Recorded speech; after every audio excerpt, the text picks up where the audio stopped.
Hola, muy buenas a todos. Es un enorme gusto estar con ustedes nuevamente y hoy vamos a hablar sobre educación. Tenemos a Isabel Román, que es socióloga y es la directora de investigación del Estado de la Educación en Costa Rica. Muchas gracias, Isabel, por el tiempito. Vamos a conversar y aprovechar todo su conocimiento Muchas gracias por la invitación. para hablar de educación. Perfecto. Este programa vamos orientados siempre hacia el tema de impacto en la felicidad. ¿Qué tiene que ver la educación con la felicidad? Bueno, tiene que ver mucho, Rodrigo, porque desde la perspectiva nuestra, en el caso del Estado de la Educación, el enfoque con que abordamos la educación lo hacemos desde la perspectiva del desarrollo humano. Y el enfoque de desarrollo humano, que fue un enfoque desarrollado por Amartya Sen, Premio Nobel de Economía de 1998, Sen propuso todo este enfoque de desarrollo humano, donde él decía que el fin último del desarrollo no es que las personas acumulen bienes, sino que las personas sean felices. Y cuando se le preguntaba a Amartya Sen, bueno, ¿qué era la felicidad? Él decía que la felicidad es que las personas tengan la libertad para escoger lo que quieren ser y hacer en la vida. Correcto. Y desde esa perspectiva el desarrollo, según Sen, es esa ampliación de las libertades humanas y el bienestar se tiene que medir desde ese enfoque, considerando si realmente las personas tienen la libertad de escoger la vida que quieren vivir y que no haya, digamos, un conjunto de condiciones que limiten esa libertad. Okay. Y un poco desde nuestra perspectiva en el estado de la educación en Costa Rica, vemos la educación efectivamente como Sen lo veía, en la medida en que no solamente es una capacidad de las personas, todas las personas podemos desarrollar el conocimiento si tenemos las oportunidades para hacerlo, Claro. Sino también la educación es importante en la medida que le da a nuestros niños, niñas y adolescentes los conocimientos, las habilidades, las actitudes, los valores para desarrollar eso que Sen decía que era su capacidad de agencia. ¿Qué era la agencia? Bueno, la agencia ética, ¿no? La agencia moral, o sea, que la educación les permita ser personas capaces de llegar a tomar decisiones sobre su vida y responsabilizarse por esas decisiones ante sí mismos y ante los demás, ¿verdad? Okay. Y eso es un enfoque, digamos, la agencia más desde la perspectiva ética, pero también la educación debería desarrollar en nuestros niños, niñas y adolescentes la agencia política. ¿Qué significa esto? Bueno, que sean personas que puedan participar en la vida democrática activamente, no solamente pidiendo rendición de cuentas a sus gobernantes, sino también proponiendo soluciones a los problemas de las democracias. Claro. Y luego la agencia social, que es realmente que las personas, nuestros niños, niñas y adolescentes hacia el futuro puedan aprovechar las oportunidades de empleo, participar activamente en la sociedad del conocimiento, tener capacidad de convivir con los demás en paz. Entonces, esta visión, finalmente la pregunta que planteabas es que efectivamente, bueno, la educación nos tendría que dar como resultado la posibilidad de generar personas felices, ¿verdad? Con esa capacidad de decidir la vida que quieren vivir. Hoy sabemos, por los aportes de la neurociencia, que uno de los factores más relevantes en el logro de la felicidad de las personas tiene que ver con el medio ambiente, esta parte externa. Tiene que ver con el sitio donde vive, tiene que ver con el país, tiene que ver con el trabajo. Esto que usted nos está explicando es absolutamente congruente con esto que nos explica la neurociencia sobre lo que puede ser la felicidad y cómo funciona el cerebro en función de todo esto. Pero, ¿está el país en esas condiciones o será necesario plantear profundos cambios para poder llegar a esas cosas que usted nos está explicando?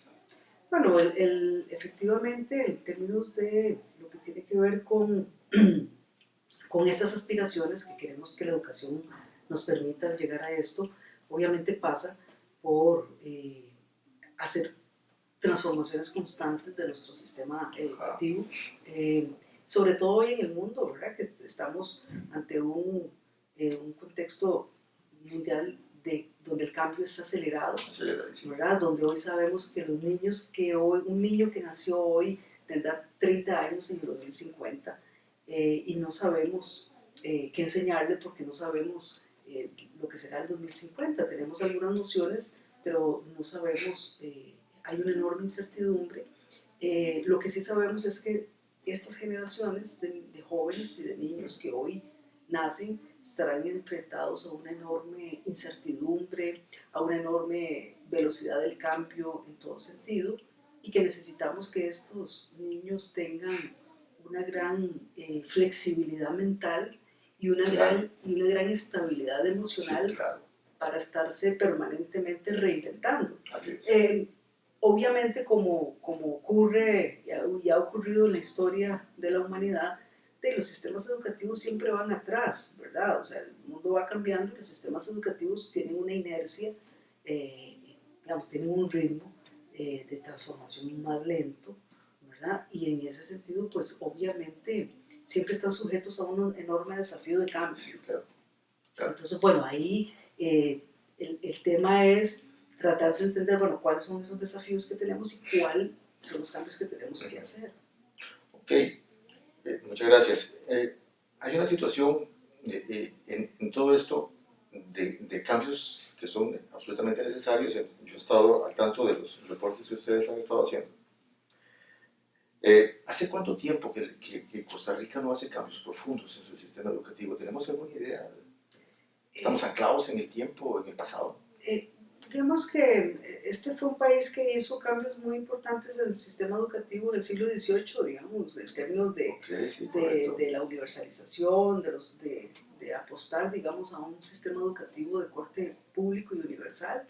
En el siglo pasado consolidamos, digamos, ese estado, ese sistema educativo público universal que llegó a todos los rincones del país.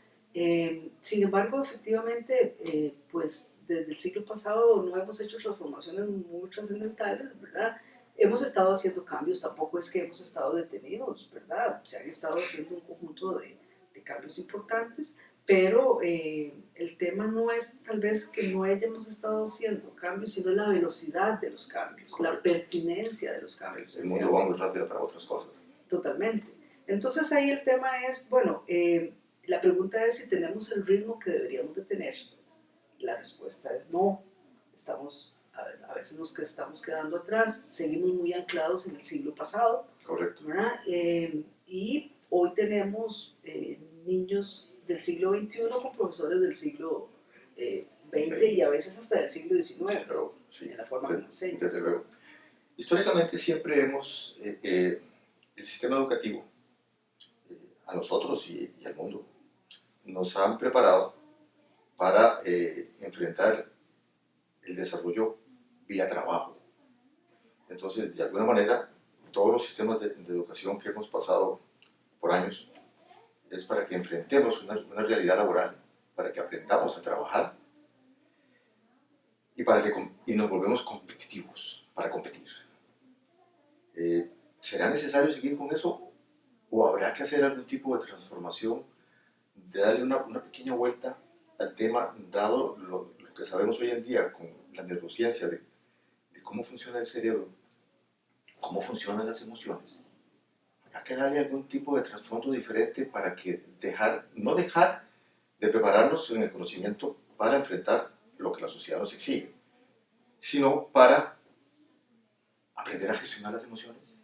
¿Será necesario eso? Obviamente, por lo que estaba justamente señalando ahora, de este contexto cada vez de mayor complejidad, de mayor incertidumbre, de una cuarta revolución industrial en puertas, ¿verdad? Tenemos un sistema educativo que respondió, digamos, a la tercera revolución industrial, ¿verdad? Esa cadena de producción donde lo que necesitábamos era, o lo que se generó fue una educación bancaria, ¿verdad? Muy bancaria, muy de la memoria, muy gente no piense, ¿verdad? Repita, memorice. Hoy no estamos frente a ante ese paradigma, hoy estamos frente a una nueva a un nuevo momento histórico. Edgar Morin, sociólogo francés, planteaba todo el paradigma de la complejidad, ¿verdad? Que hoy tenemos, y él hablaba de que, bueno, había que efectivamente hoy por hoy no podemos ver la realidad desde una sola perspectiva, tenemos que tener una visión, Claro. cada hecho social, político, económico, lo tenemos que ver desde distintos enfoques, porque la complejidad que hay es de tal magnitud que necesitamos efectivamente gente con un pensamiento más complejo, ¿verdad? Que se enfrenta a una realidad más compleja y tiene que desarrollar un pensamiento más complejo. Y entonces ahí es muy importante cambiar el sistema educativo de tal manera que efectivamente nos permita tener personas con otras habilidades más complejas, ¿verdad? En términos de lo que Morin señalaba, enseñar para la comprensión, ¿verdad? No, ya no interesa acumular información, interesa usar, digamos, desarrollar las ideas de la manera más profunda que podamos, de tal manera que podamos usar el conocimiento de la manera más práctica. Tenemos un mundo muy complejo, entonces necesitamos jóvenes que sepan, que tengan capacidad de resolución de problemas, verlo hoy en términos ambientales, lo que señalábamos, los chicos de hoy se enfrentan al cambio climático, ¿verdad? Son ciudadanos que han nacido en el cambio climático, correcto, que tienen que enfrentar la complejidad que implica el cambio climático, y así en distintos órdenes la complejidad de los problemas que tenemos. Entonces, de tal manera que ahí, digamos, la posibilidad de desarrollar habilidades como la indagación, la comprensión lectora, como habilidades, de tal manera un déficit grande en ese campo. Claro, que ahí hay un tema de todo lo que tiene que ver con cómo desarrollamos el pensamiento crítico, ¿verdad? Ese es un desafío, y obviamente que los programas de las escuelas y de los colegios tienen que hacer esas apuestas, digamos, de apuntar a este tipo de habilidades. El tema de la comunicación, que es tan importante hoy en nuestro mundo, el tema del respeto a la diversidad, de todos estos elementos que hoy marcan el día a día de nuestras sociedades. Bueno, entonces ahí hay un tema importante en el sentido de que efectivamente los sistemas educativos tienen que hacer cambios para estar a la altura de los tiempos. Sí, coincido 100%. Sabemos que hoy el conocimiento está al alcance de la mano, en la palma de la mano, a través de los celulares, y más que el conocimiento, la información está ahí. Por muchos años, siempre el maestro, el profesor, era el que nos daba ese conocimiento. La ciencia dice, yo lo confirmo, porque lo creo firmemente, de que la tecnología, las computadoras, no podrán nunca sustituir al maestro, porque hay un tema humano en el trasfondo. Pero ¿cómo hacemos entonces, si ya hoy no es la transmisión de conocimiento lo que hace la motivación de los niños o de los alumnos para ir a la escuela, al colegio? Será necesario entonces pensar que hay que transformar al educador hacia un enfoque más humanista, hacia un enfoque más de recuperar esa forma de ser natural del ser humano que hemos estado perdiendo, como el altruismo, como la gratitud, como la espiritualidad. Habrá que pensar en ese tipo de cosas. Se tiene que reinventarse el maestro. Totalmente, totalmente. O sea, no podemos seguir, digamos, con un perfil del docente que enseñaba, donde la información, la transmisión de la información era digamos, su acción principal. Correcto. Hoy eso no tiene ningún sentido. Lo que necesitamos es, hoy, tal vez aquí hay una precisión que es muy importante, no solamente los docentes, todos los profesionales tienen que reinventarse y tienen que estar haciendo una actualización permanente, porque el conocimiento cambia permanentemente y con una velocidad inusitada. Pero en el caso de los docentes en particular, yo también soy del criterio de que efectivamente el docente cumple un papel fundamental, insustituible. Digamos, el acto educativo, el acto educativo está constituido por dos actores principales: los estudiantes y los docentes. Así es. Y la calidad de la educación se mide por la calidad de la interacción que hay entre esos dos actores.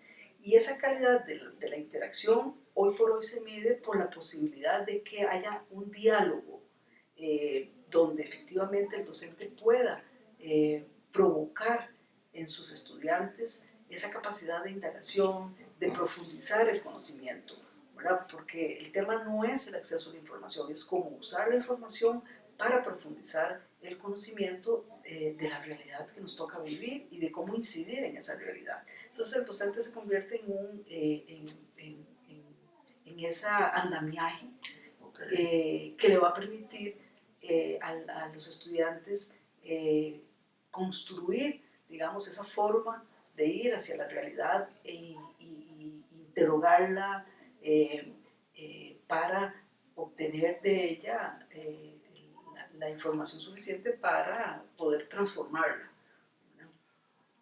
Sabemos, la ciencia cierta, de que en la niñez es fundamental el tema de la nutrición, el tema de los ejercicios y el tema del ocio. Lo que pasa es que la educación que estábamos comentando, histórica, y la que todavía tenemos, nos hace ver de que el ocio es dañino, de que incluso hay una enfermedad detectada ya por los psicólogos que se llama la ociofobia. Hay la gente que si no está produciendo algo, si no está haciendo algo, se siente mal y se siente incómoda. Tenemos esas condiciones nosotros en el país, de una nutrición adecuada con los niños. Es que si usted en el proceso de crecimiento, los niños no se nutren adecuadamente, no hacen ejercicio, podríamos estar echando a perder los futuros adultos por una deficiencia alimentaria. Sí, bueno, una de las cosas que Costa Rica ha logrado gracias a su sistema público y a las políticas universales es que efectivamente tiene, digamos, programas de equidad muy importantes, como el programa de comedores escolares, que es un programa de corte universal, que muchas veces se ha querido atacar este programa, pero es un programa muy importante que hoy por hoy hace que todos nuestros niños puedan tener alimentación en las escuelas, independientemente de su condición económica.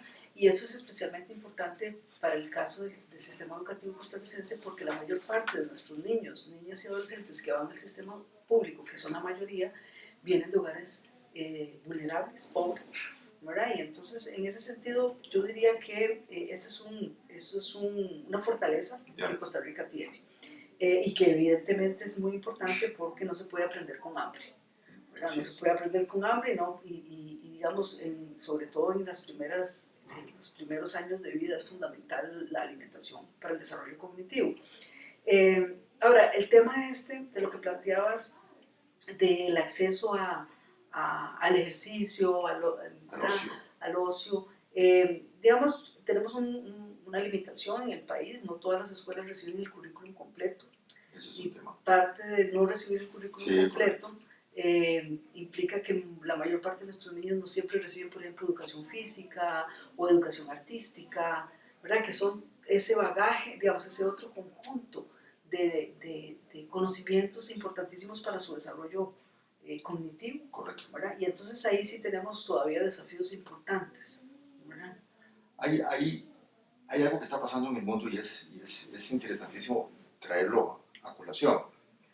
En Inglaterra ya hay alrededor de 400 centros educativos entre primaria y secundaria que han introducido dentro del currículum temas de espiritualidad. En la India, prohibido por el Dalai Lama, ya es ley del país que en todos los centros educativos, en niños y en adolescentes, se den clases de espiritualidad. Esto tiene que ver con el tema de las emociones, tiene que ver con el tema del interior de la persona. ¿Estaremos aquí lejos de poder pensar en ese tipo de situaciones? Bueno, ahí hay que ver el enfoque, ¿verdad? O sea, primero, ¿qué entender por espiritualidad, verdad? Porque, digamos, no tiene que ver nada con religión. Bueno, por eso, no ahí hay un tema que hay que aclarar porque siempre es como importante. No es religión. No es religión, me imagino que lo que estás planteando es más efectivamente el tema de manejo del estrés, digamos, del conocimiento. Del altruismo.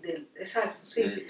El compartir con los demás, sí. Que es inherente al ser humano. Sí, más de ese otro tipo de desarrollo más desde la ética, desde la estética, ¿verdad? Desde digamos que en el caso... La apreciación del arte, Exacto. El tema de la sensibilidad. Exacto. Bueno, eso se ha tratado en los últimos 10 años se ha tratado de reformar los programas de estudio para fortalecer, digamos, este tipo de enfoques. Todavía estamos, estamos tratando, digamos, el país está tratando de implementar estos programas. Hay casos, por ejemplo, en América Latina, conozco el caso de Colombia, por ejemplo, donde se han desarrollado mucho clases de yoga, como para, que son cosas que a mí me parecen importantes en el sentido de que ayudan mucho, sobre todo en el tema de la convivencia al interior de las escuelas, de combatir el bullying.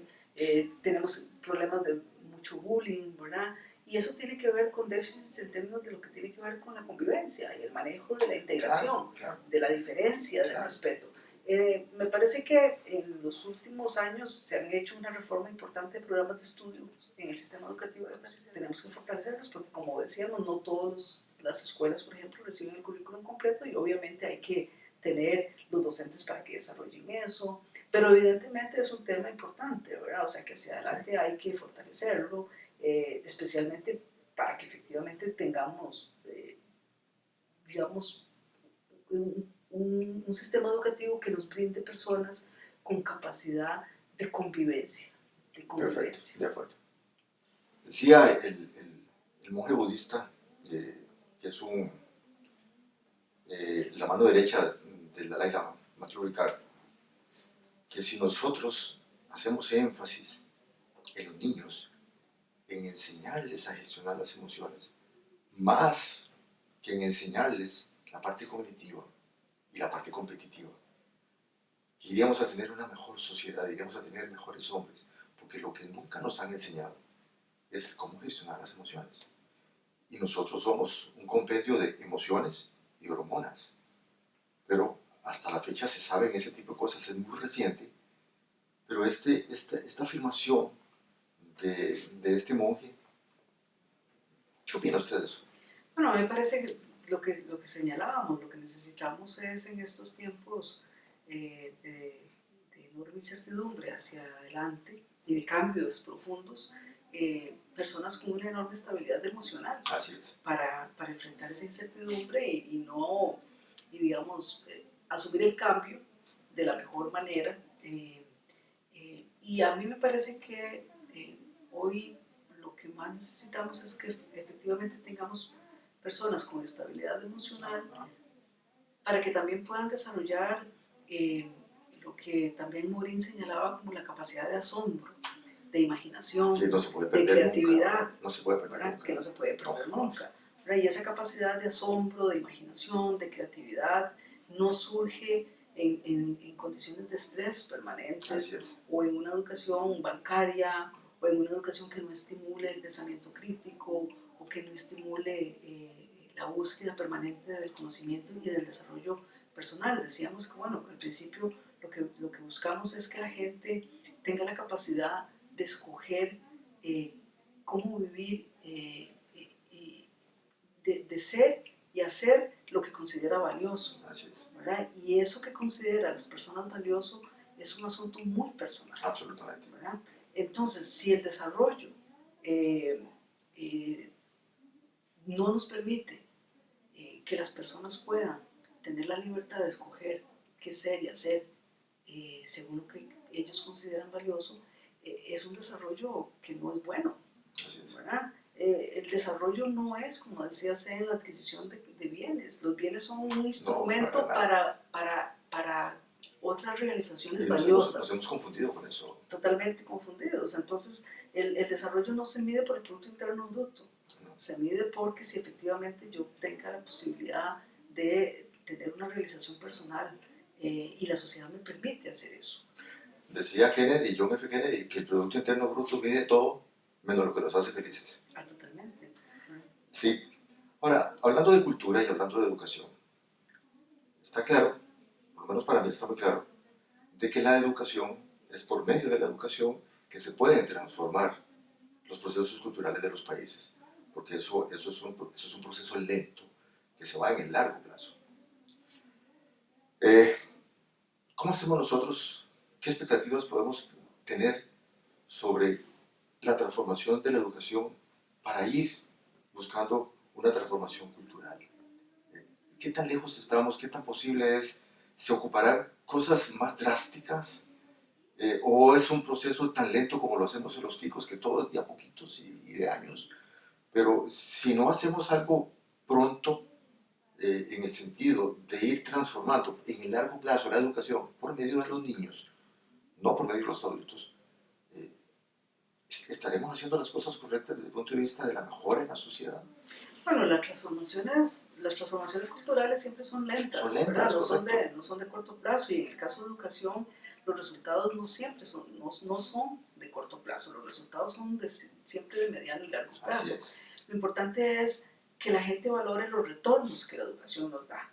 ¿Cuáles son esos retornos? Los retornos en términos de desarrollo cognitivo, de desarrollo personal, en términos de las posibilidades o no de tener mayores o mejores oportunidades en todo sentido. Y esos retornos vienen luego de que se invierta varios años en educación. Obviamente no es automático los retornos, también la economía tiene que hacer su tarea, ¿verdad? Correcto. Pero el tema es que efectivamente necesitamos, digamos, como el país, un país como Costa Rica es un país pequeño, ¿verdad? Somos 5 millones de personas Correcto. y lo único que tenemos es gente, es nuestro principal activo, es nuestra gente, Así son es. nuestros niños, nuestros adolescentes. Y la mejor inversión que el país puede hacer en desarrollo humano es invertir en sus niños y en sus jóvenes. Un poco, ¿qué es lo que nos pasa? Bueno, necesitamos fortalecer más políticas de Estado en materia de educación. Correcto. ¿Verdad? Superar el cortoplacismo, que muchas veces estamos como atados a dinámicas de 4 A la años, inmediatez. a la inmediatez. Sí, sí, correcto. ¿Verdad? Los países que han avanzado más rápidamente pues planean con una visión de más de mediano y largo plazo e invierten mucho en la calidad de los docentes. ¿Verdad? Eso es muy importante.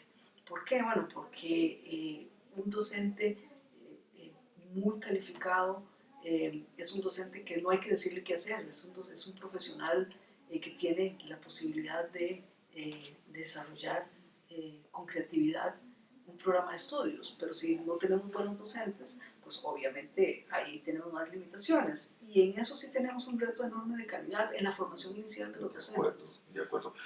De hecho, hablábamos del tema de la gestión de las emociones, hablamos de la niñez, y se torna muy relevante que el docente esté capacitado para poder guiar en ese tipo de situaciones los niños. No en la parte cognitiva, sino en la parte emocional. Absolutamente. Por ahí vamos. En las dos cosas, diría yo, lo cognitivo y lo emocional van Sí, de la mano. van de la mano, sí, sí. Creo, y es un punto de vista muy particular, de que lo emocional en la niñez prima sobre lo cognitivo, porque es el asunto más difícil de aprender. De hecho, a nosotros, incluso los adultos, nos cuesta muchísimo controlar nuestras emociones. Dichosamente, hoy tenemos aportes de ciencia que nos dan muchas formas de poder hacerlo, y eso se tiene que trasladar a los maestros para que puedan llevar de la mano a los niños, y de alguna manera tiene que llegar a las casas también, porque nada hace el maestro solo si en las casas se vuelve un desastre.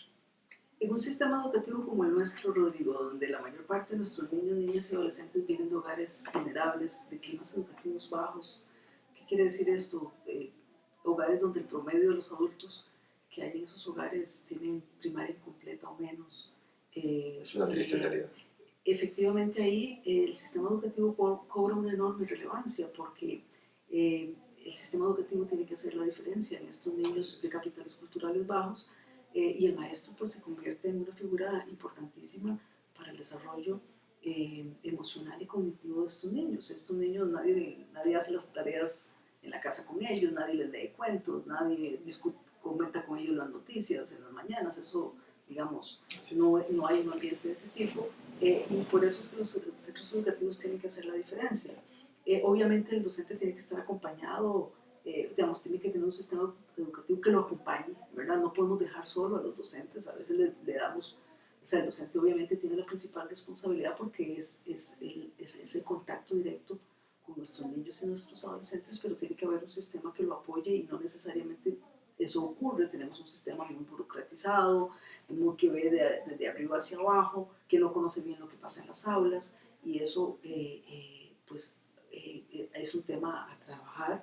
Y nosotros tenemos que también acompañar al docente en su trabajo, ¿verdad? Con mentores, con tutores que estén ahí retroalimentando su trabajo, ¿verdad? Muchas veces lo dejamos solo y nadie ve que lo que está trabajando el docente en las aulas, cómo lo está haciendo, si lo está haciendo bien, si lo está haciendo mal. Y también en eso necesitamos avanzar, como otros países han avanzado en sistemas de acompañamiento de los docentes en las aulas. Pero también otro elemento importante es que la educación no solamente está al interior del centro educativo, la educación tiene que estar en todo. O sea, nosotros, por ejemplo, tenemos parques nacionales, ¿verdad? En Europa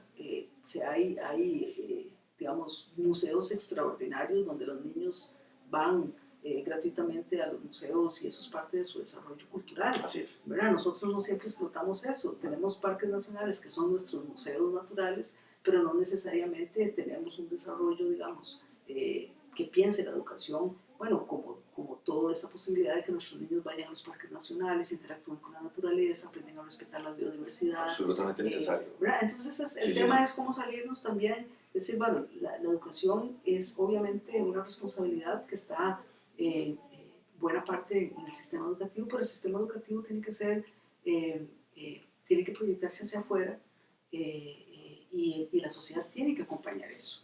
¿Verdad? O sea, no ver el Ministerio de Cultura como algo aparte, no, es algo integrado, no ver el Ministerio de Salud como algo aparte, no es algo integrado, porque lo que nos interesa es tener personas sanas, personas que puedan desarrollar, que puedan tener una vida larga y sana, que puedan desarrollar sus conocimientos, que puedan tener un desarrollo cultural cada vez más amplio. Entonces el tema es también cómo redimensionar el tema educativo más allá también de las aulas como pensadas como las pensamos en el siglo XX, en el siglo XVIII, ¿no? Hoy la información está a un clic, ¿verdad? Y tenemos esta generación TIC, ¿verdad? Niños digitales totalmente que se comunican de otra forma y tenemos que aprender esas formas de comunicación y aprovecharlas, ¿verdad? Ver que hoy más que amenazas tenemos un conjunto de oportunidades para mejorar la calidad de nuestra educación. Absolutamente de acuerdo. En realidad, la conversación ha estado extremadamente enriquecedora.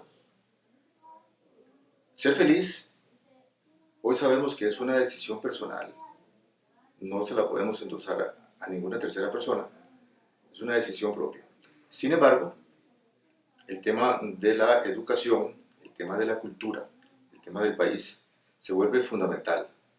No una persona si no tiene un adecuado bagaje educativo que involucre el control de sus emociones, que aprenda a controlar sus emociones, pero a la vez que tenga una fuerte preparación cognitiva, un fuerte desarrollo cognitivo y las demás cosas que nos ha comentado Isabel, sería muy difícil pensar en ser feliz cuando las cosas que están en el medio ambiente, que tienen que ver con la educación, que tienen que ver con la cultura, van un poco lejos o un poco desactualizados de lo que la modernidad nos está pidiendo. Isabel, muchas gracias por su tiempo. No, con todo gusto. Aprecio mucho sus comentarios. Muchas gracias. No, gracias.